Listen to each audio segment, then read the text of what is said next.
السلام علیکم کتونکو یو واري بیا تاسو ټولو ته په خپل چینل فارمیسي پریکټس کې په خیر راغلی وایم. نن د یو وړوکي شان موضوع سره تاسو په خدمت کې حاضر یم. تاسو به اکثر کتلی وي چې داسې واړه ماشومان کم چې د مور پیس کې یا د یو کال پورې ماشومان دوی اکثر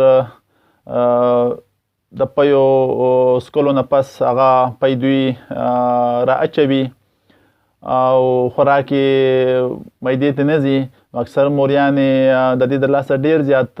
په ټینشن کې وي چې لکه د هغوی دا ماشوم په مخه الټۍ کوي. نن به زه د دې په باره کې تاسو ته په تفصیل وایم چې دا د دې څه وجه ده، موږ د دې دپاره څه کولی شو او هغه کم احتیاطونه دي که فرض که هغه موږ وکړو نو انشاءالله د دې نه به بیا موږ ته داسې څه مسله نه وي. کم نوي کتونکي چې دي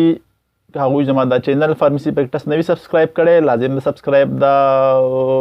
بټن کلیک کړئ، خپل مینوالو سره یې هم شیر کړئ چې داسې ټولو تاسو ته زما خوږو اورېدونکو ټولو ته دا معلومات ورسي. هغه ماشومان چې د هغوی عمرونه تقریبا د یو کاله پورې دي، نو په دې کې تقریبا 60-70% ماشومانو کې دا یو نارمل خبره ده چې هغوی د مور پی هغه را اچوي. دا لکه په 60-70% ماشومانو کې دا هېڅ بیماري نه ده. ډېره تاسو د خپل ځان نه داسې د الټو دوايانې تاسو په کورونو کې چې وي هغه بالکل مه ورکوئ. هغه د داسې ماشومانو لپاره که تاسو د خپل ځان د طرف نه استعمال کوئ نو دا هغه نقصان ده دي. که فرض که ستاسو ماشوم هغه پیس کې خو جاړي نه او پی هغه خیر دی که لږ راچئ، هغه ته داسې څه تکلیف نه وي د پیو په سکو په دوران کې او د هغه وزن هم برابر وي، نارمل وي. انشاءالله په بل ویډیو کې به زه تاسو ته ووایم چې د عمر په لحاظ ستاسو د ماشوم وزن څومره پکار دی.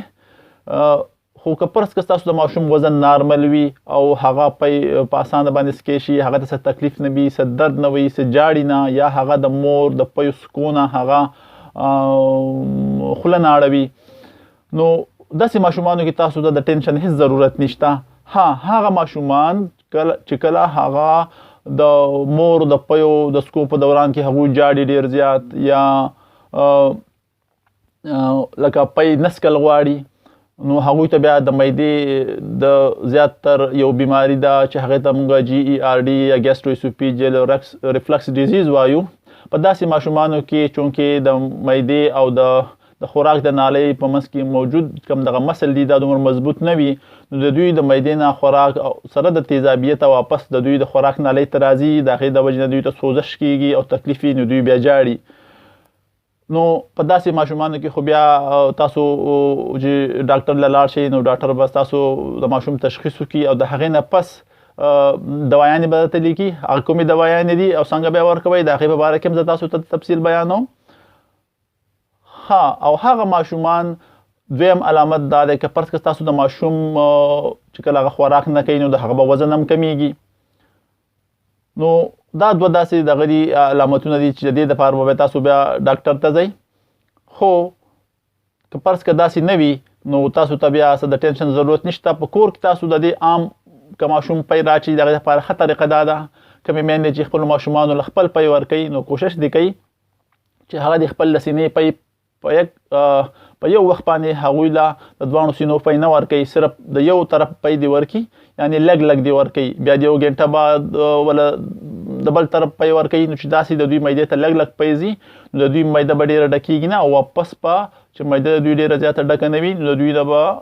خولې ته به بیا د دوی پی نه راځي. دویمه خبره دلته دا اهمه ده چې تاسو کله ماشوم له پی ورکوئ نو هغه فورا سملوئ مه. کوشش کوئ چې هغه په خپل اوږه باندې را اړوئ، د هغه په ملا باندې یو 4-5 منټه داسې مساج کوئ چې هغه له یو 2-3 هغه هټ کې وکړي، هغه ګیس خارج کړي د هغه سره، نو انشاءالله بیا به داسې تکلیف تاسو ماشوم ته نه وي. که فرض که ماشوم د پیو سکو په دوران کې درد محسوسوي نو بیا د دپاره د رینیټیډین په نوم باندې داسې کچو ماشومانو له شربت هم میلاویږي، خو د هغې زیات استعمال به تاسو د خپل ډاکټر د مشورې مطابق کوئ. د دې نه علاوه د پی پی آیز په نوم باندې مختلف ادویات چې په هغې کې ته اسومیپرازول پاوډر هم میلاویږي، داسې کچو ماشومانو ته خلک ورکوي. د هغې د خوراک او د ټایم په باره کې به نور معلومات تاسو د خپل ډاکټر او د خپل فارماسیست د هدایاتو مطابق به هغه استعمالوئ. انشاءالله امید ساتم چې دا نننی ویډیو هغه ماشومان کوم چې د یو کال غټ دي، کوشش کوئ چې د هغو کې د داسې مسلې د ختمولو لپاره کوشش کوئ چې هغوی تاسو کوم په فیډر کې پی ورکوئ، نو کوشش کوئ چې هغه ډېر زیات نري نه وي، هغه کې ورته داسې څه پاوډر ملاوهئ یا سیریلیک ورسره ملاوهئ چې هغه یو پیسټ ټایپ وي او هغه هم لږ لږ ورکوئ، نو بیا به انشاءالله هغوی ته دا مسله نه وي. هیله لرم چې زما دا څو خبرې به ستاسو خوښې شوې وي. خپلو نور ملګرو سره هم شیر کړئ او لازم ما چینل فارمیسي برېکفسټ سبسکرایب کړئ. انشاءالله د بل ویډیو پورې مو په الله سپارم. الله نگهبان.